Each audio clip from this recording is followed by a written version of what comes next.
اور کابل کے درمیان اختلاف رائے تھا۔ کابل کی انتظامیہ یا کابل میں بیٹھے جو طالبان رہنما ہیں وہ چاہتے تھے کہ دوحہ کانفرنس میں شرکت کی جائے، لیکن قندھار کا جو گروپ ہے، قندھار کا جو کٹر نظریاتی سخت گیر گروپ ہے، یا جو اس کے سربراہ ہیں ملا ہیبت اللہ قند،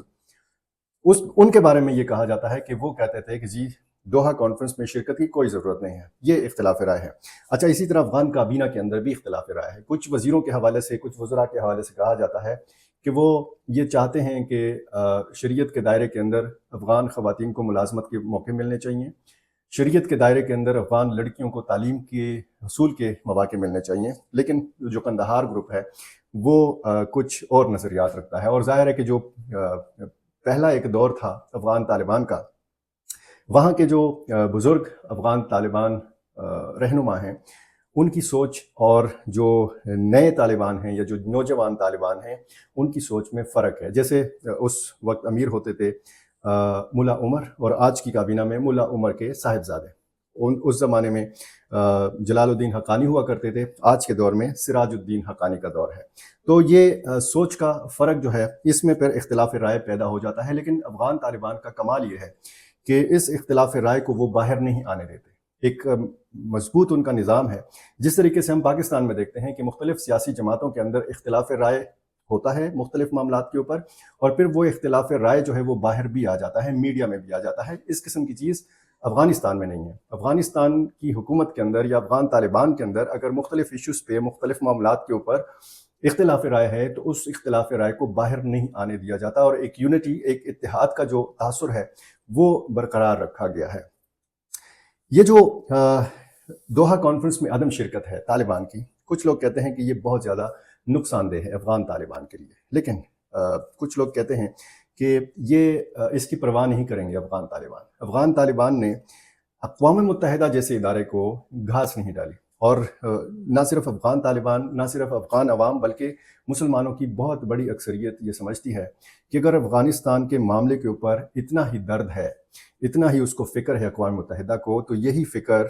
اقوام متحدہ کو فلسطین کے حوالے سے کیوں نہیں ہے؟ یہی فکر اقوام متحدہ کو غزہ کے معصوم مسلمانوں کے حوالے سے کیوں نہیں ہے؟ خواتین کے حوالے سے کیوں نہیں ہے؟ وہاں کے بچوں کے حوالے سے کیوں نہیں ہے؟ اقوام متحدہ اپنا مؤثر کردار کیوں نہیں ادا کر رہا؟ اقوام متحدہ کا کچھ دلچسپی کا جو محور ہے ان دنوں وہ افغانستان کیوں ہے؟ افغانستان میں کہا جا رہا ہے کہ جی اسلامی نظام ہے، اور اس اسلامی نظام کے حوالے سے اور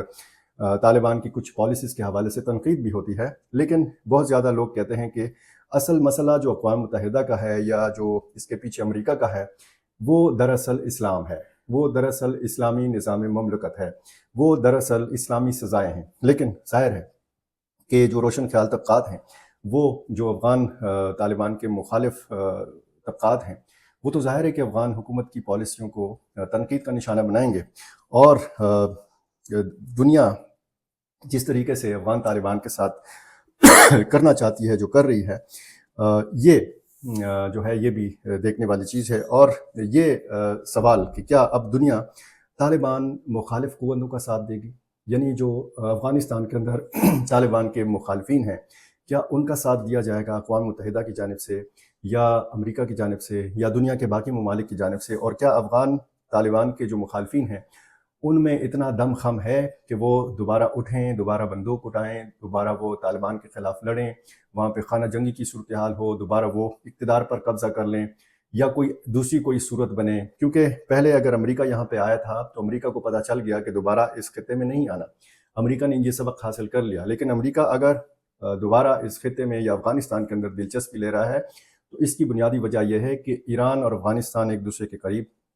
چین اور افغانستان ایک دوسرے کے قریب آ رہے ہیں، اور اسی تناظر میں پھر پاکستان کی جو موجودہ پالیسی ہے اس کو بھی دیکھا جاتا ہے کہ چونکہ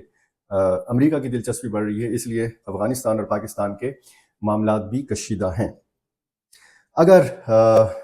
دنیا سے الگ تھلگ ہی رہنا ہے افغان طالبان نے تو پھر مسئلہ کیا ہے؟ کیا جس طریقے سے افغان طالبان کہتے ہیں کہ ہمارے لیے کوئی بڑی بات نہیں ہے، اگر دنیا ہمیں تسلیم نہیں بھی کرتی تو پھر بھی کوئی ہمیں پرواہ نہیں ہے، ہم اسی طرح ٹھیک ہیں، ہم اسی طرح اپنا نظام مملکت چلائیں گے، اسی طرح ہم مختلف ممالک کے ساتھ اپنے کاروباری، اپنے اقتصادی روابط جو ہیں، اپنے جو تجارتی روابط ہیں وہ بڑھائیں گے، ہماری تجارت چلتی رہے گی، ہمارے جو اندر جو افغانستان کے بڑے بڑے پروجیکٹس ہیں وہ چلتے رہیں گے، دنیا ہمیں تسلیم کرے یا نہ کرے ہمیں کوئی فرق نہیں پڑتا۔ اور ظاہر ہے کہ افغان طالبان کو اس چیز کا بھی ادراک ہے کہ اگر دنیا کے مختلف ممالک نے افغانستان کی حکومت کو تسلیم کر لیا تو پھر افغانستان کے اوپر عالمی قوانین بھی لاگو ہوں گے، پھر افغان طالبان کے اوپر بطور حکومت عالمی شرائط بھی لاگو ہوں گی، اور افغان طالبان یہ نہیں چاہتے کہ ہم پر کوئی جو ہے شرائط لاگو ہوں۔ جو صورتحال ہم نے دوحہ کانفرنس میں دیکھی اور جس طریقے سے افغان طالبان نے شرکت سے انکار کیا، تو یہ کانفرنس جب ختم ہوئی تو اس کے بعد سیکرٹری جنرل جو ہیں اینتھونی گوتریوس، جو اقوام متحدہ کے سیکرٹری جنرل ہیں، وہ کھل کر سامنے آ گئے ہیں۔ انہوں نے ایکس کے اوپر، ٹویٹر کے اوپر ٹویٹ کیا ہے اور انہوں نے خواتین کے حقوق کی پامالی کے حوالے سے افغان طالبان کو تنقید کا نشانہ بنایا ہے، اور اسی طرح لڑکیوں کی تعلیم کے اوپر جو پابندیاں ہیں اس حوالے سے بھی کہا ہے کہ جی افغان طالبان کو یہ پابندیاں ختم کرنا ہوں گی۔ اور اسی طرح اقوام متحدہ کے ترجمان کا بھی بیان سامنے آیا ہے اسی حوالے سے، انسانی حقوق کے معاملات کے حوالے سے، لیکن ساتھ میں افغانستان کے اندر جو مجموعی طور پر امن و امان کا قیام ہے اس حوالے سے افغان حکومت کی پالیسی کی تعریف بھی کی ہے اقوام متحدہ کے ترجمان نے، اور یہاں پر پوسٹ کی کاشت جس طریقے سے ختم کی ہے افغان طالبان نے اس چیز کی بھی تعریف کی ہے۔ اور یہ جو کہا جاتا ہے کہ جی کچھ افغان طالبان کے اندر اختلاف رائے ہے، تسلیم کیا جانا بہت ضروری ہے افغان حکومت کے لیے، یہ کچھ افغان وزراء بھی سمجھتے ہیں۔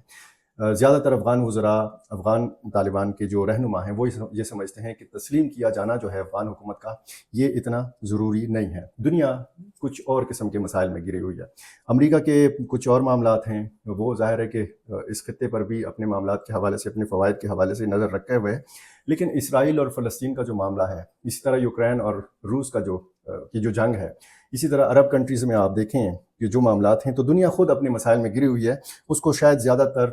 فرصت بھی نہیں ہے افغانستان کے معاملات کو دیکھنے کے حوالے سے، اور طالبان کی غالباً یہ سوچ ہے کہ دنیا ہمارے آگے مجبور ہے، ہم دنیا کے آگے مجبور نہیں ہیں، اور اسی سوچ کو لے کر انکار کیا گیا دوحہ کانفرنس میں شرکت سے، اور جس طریقے سے قندھار اور کابل کے مابین اختلاف کا میں نے آپ کو بتایا، تو یہ اختلاف نہیں ہے، یہ اختلاف رائے ہے مختلف معاملات کے حوالے سے، اور کہا جاتا ہے کہ جی جنگ لڑنا بہت آسان ہوتا ہے، کسی شہر کے اوپر، کسی ملک کے اوپر قبضہ کرنا بہت آسان ہوتا ہے، لیکن اس ملک کے، اس شہر کے معاملات کو چلانا، حکومت کو چلانا بہت زیادہ مشکل ہوتا ہے۔ تو اس وقت افغان طالبان کے لیے افغانستان کو چلانا کس قدر مشکل ہے یا کس قدر آسان ہے، اس کا جو اندازہ ہے یہ پچھلے 2.5 سالہ دور میں نہیں کیا جا سکتا، لیکن ساتھ ساتھ شاید وہ دنیا پر دباؤ ڈال رہے ہیں افغان طالبان کہ جس طریقے سے ان کی پالیسیز ہیں، دنیا ظاہر ہے کہ اس پر نکتہ چینی کر رہی ہے۔ دوحہ میں جو معاہدہ ہوا افغان طالبان اور امریکہ کے مابین،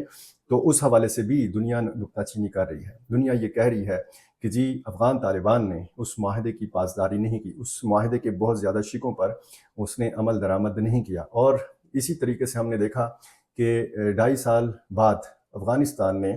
اپنا ایک دوست کھویا پاکستان کی صورت میں، اور پاکستان بھی یہ چاہتا ہے کہ اس کے افغانستان کے ساتھ معاملات درست رہیں، افغان طالبان کی قیادت بھی چاہتی ہے کہ اس کے پاکستان کے ساتھ معاملات درست رہیں، اور اسی وجہ سے پھر بیچ میں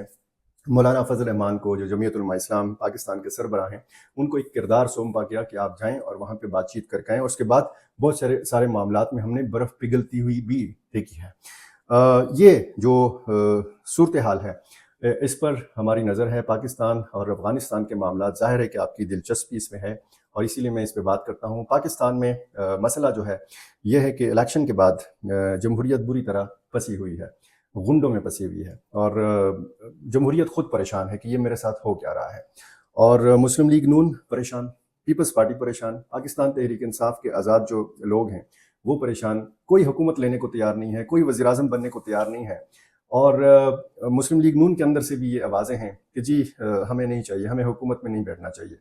پیپلز پارٹی نے تو صاف انکار کر دیا کہ جی ہم وزیر اعظم کا ووٹ تو مسلم لیگ نون کو دیں گے لیکن ہم کابینہ میں نہیں بیٹھیں گے۔ دوسری طرف اگر دیکھا جائے تو سندھ میں بھی پیپلز پارٹی حکومت بنا رہی ہے، اور یہ اب خبر یہ آئی ہے کہ پیپلز پارٹی کا وزیر اعلیٰ ہوگا بلوچستان میں، یعنی بلوچستان میں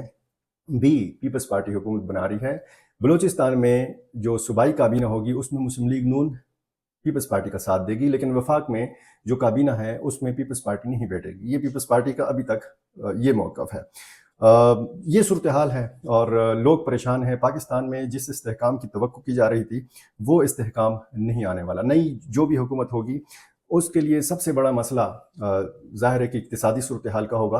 اور سیکیورٹی کی صورتحال کا ہوگا، اور سیکیورٹی کے بہت سارے معاملات جو ہیں یہ کہا جاتا ہے کہ افغانستان کے ساتھ جڑے ہوئے ہیں۔ افغانستان اور پاکستان کے معاملات کیسے ٹھیک ہوں گے، نئی حکومت کیا فیصلے کرے گی، افغان مہاجرین کے حوالے سے کیا فیصلے ہوں گے، اور پھر افغان سرزمین کے حوالے سے جو پاکستان الزامات لگاتا رہا ہے کیا الزامات اسی طرح رہیں گے، کیا صورتحال پاکستان اور افغانستان کی اسی طرح کشیدہ رہے گی، کیا پاکستان اسی طرح دنیا کو اب یہ کہے گا کہ جی پاکستان میں جتنے بھی دہشت گردی کے واقعات ہوتے ہیں اس کے تانے بانے افغانستان کے ساتھ ملتے ہیں، یہ منصوبہ بندی افغانستان میں ہوتی ہے، یا نئی حکومت اپنی پالیسی تبدیل کرے گی، افغانستان کے طالبان کے ساتھ قریبی رابطہ رکھے گی، کیونکہ دنیا آ رہی ہے اور طالبان کے ساتھ تعلقات بنا رہی ہے، اس کی تجارت بڑھ رہی ہے، افغانستان کی معیشت جو ہے وہ اٹھ رہی ہے، پاکستان کی معیشت بیٹھ رہی ہے۔ تو یہ ساری صورتحال جو ہے یہ نئی حکومت نے دیکھنی ہے، اور نئی حکومت کے لیے ایک بہت بڑا چیلنج ہے۔ ایک طرف اقوام متحدہ، دوسری طرف ساری دنیا اقوام متحدہ، اور پھر دوسری طرف ہم یہ بھی دیکھتے ہیں کہ امریکہ کا دباؤ، پھر چین اور پاکستان کے تعلقات، اور اس بہت سارے جب ڈاٹس آپ جو جوڑتے ہیں تو اس میں لگتا یہ ہے کہ جی پاکستان اور افغانستان کی حکومتیں ایک دوسرے کے خلاف لاکھ بیان بازی کریں لیکن یہ ایک دوسرے سے جدا نہیں ہو سکتے، جغرافیہ آپ تبدیل نہیں کر سکتے، پاکستان اور افغانستان کے عوام کو ایک دوسرے سے جدا نہیں کیا جا سکتا، اور دونوں ملکوں کے عوام یہ سمجھتے ہیں، دونوں ملکوں کے تاجر یہ سمجھتے ہیں کہ دونوں ملکوں کے بہترین تعلقات ہونے چاہیے، تب ہی دہشت گردی کے معاملات بھی ٹھیک ہوں گے اور تبھی دونوں ملکوں کی جو اقتصادی صورتحال ہے وہ بھی ٹھیک ہوگی۔ اقوام متحدہ یا امریکہ اس کے بعد افغانستان کے ساتھ کیا کرنے والا ہے آنے والے دنوں میں پتہ چلے گا۔ اور ایک درخواست آخر میں ایک بار پھر آپ سے کر لوں کہ اگر آپ نے میرا یہ چینل ابھی تک سبسکرائب نہیں کیا تو اس کو پلیز کر لیجیے۔ بہت شکریہ۔